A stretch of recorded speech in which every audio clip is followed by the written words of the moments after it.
असंगठित अर्थव्यवस्था पर दूसरा बड़ा आक्रमण जीएसटी। जीएसटी यूपीए का आइडिया था।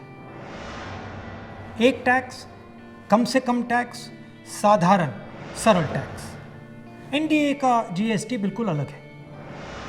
4 अलग अलग टैक्स, 28% तक टैक्स और बड़ा कॉम्प्लिकेटेड, समझने को बहुत मुश्किल टैक्स।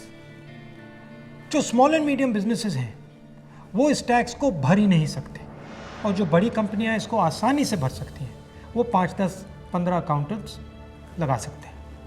ये 4 अलग अलग रेट क्यों हैं?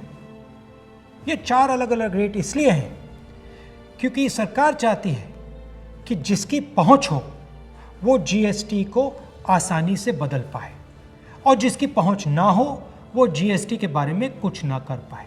पहुंच किसकी है? हिंदुस्तान के सबसे बड़े 15-20 उद्योगपतियों की पहुंच है।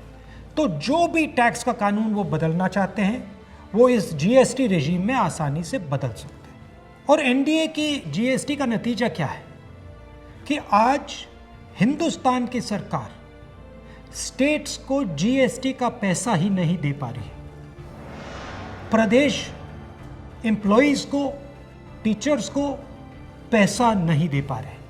तो जीएसटी बिल्कुल फेल है, मगर ये सिर्फ फेल नहीं है, ये एक आक्रमण है गरीबों पर, स्मॉल एंड मीडियम बिजनेसेस पर। जीएसटी टैक्स की व्यवस्था नहीं है, जीएसटी हिंदुस्तान के गरीबों पर आक्रमण है।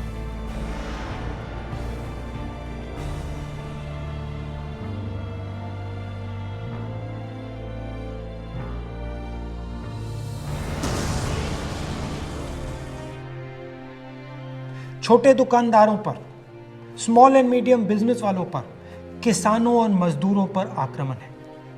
हमें इस आक्रमण को पहचानना पड़ेगा और मिलकर एक साथ इसके खिलाफ हम सबको खड़ा होना पड़ेगा।